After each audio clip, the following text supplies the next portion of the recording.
বলা আছে সমকোণী ত্রিভুজের সূক্ষ্মকোণদ্বয়ের পার্থক্য 10 ডিগ্রি। উক্ত কোণদ্বয়ের বৃহত্তম কোণটির মান কত? দেখো আমরা সমকোণী ত্রিভুজ যদি অঙ্কন করি, এই হচ্ছে সমকোণী ত্রিভুজ। এই সমকোণী ত্রিভুজের দেখো একটা কোণ কিন্তু সমকোণ মানে 90 ডিগ্রি, আর অপর দুইটা কোণের সমষ্টি কিন্তু 90 ডিগ্রি। সমষ্টি বলা আছে সমকোণী ত্রিভুজের এই দুইটা কোণ কিন্তু সূক্ষ্মকোণ হবে। সূক্ষ্মকোণ কাকে বলে? সেটা হলো 90 ডিগ্রি ছোট কোণকে আমরা সূক্ষ্মকোণ বলবো। তাহলে দেখো সূক্ষ্মকোণদ্বয়ের পার্থক্য 10 ডিগ্রি, তার মানে এই কোণ আর এই কোণের পার্থক্য কত ডিগ্রি বলা আছে? 10 ডিগ্রি। তার মানে 10 ডিগ্রি হলে বলা আছে উক্ত কোণদ্বয়ের বৃহত্তম কোণটির মান কত? তাহলে সূক্ষ্মকোণদ্বয়ের পার্থক্য, তাহলে এই কোণ আর এই কোণের যোগফল কত? 90 ডিগ্রি। তাহলে একটা কোণ যদি 40 হয় আর একটা কোণ কত হবে? আর একটা কোণ হবে হচ্ছে 50। একটা কোণ যদি 40 ডিগ্রি হয় আর একটা কোণ হবে 50 ডিগ্রি।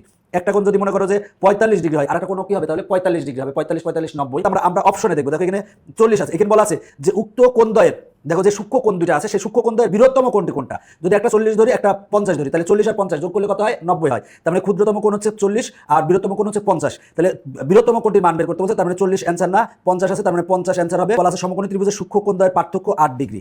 বৃহত্তম কোণের মান কত ডিগ্রি? তাহলে বৃহত্তম কোণের মান কত ডিগ্রি? দেখো এই কোণ আর এই কোণের সমষ্টি কত? 90 ডিগ্রি। এটা দুইটা সূক্ষ্ম কোণ হবে। তো এই দুইটা সূক্ষ্ম কোণের পার্থক্য বলা আছে কত ডিগ্রি? 8 ডিগ্রি। তাহলে আমার বড় কোণটা কত হবে? তাহলে আমরা যদি একটা কোণ ধরি 48 ডিগ্রি, 49 ডিগ্রি, আর একটা কোণ যদি ধরি আমরা 41 ডিগ্রি, তাহলে দেখো দুইটা যদি আমরা বিয়োগ করি, দুইটা বিয়োগ করলে কত হবে? 49 থেকে 41 বিয়োগ করলে কত হয়? বিয়োগ করলে হয় 8। আর 49 আর 41 যদি যোগ করি, যোগ করলে হয় 90। তার মানে একটা কোণ হবে হচ্ছে 41 ডিগ্রি আর একটা কোণ হবে হচ্ছে 90 ডিগ্রি। এখানে বলা আছে বড় কোণটির মান কত? তাহলে বড় কোণ কত? বড় কোণ হচ্ছে 49 ডিগ্রি। তার মানে অ্যান্সার হচ্ছে ঘ।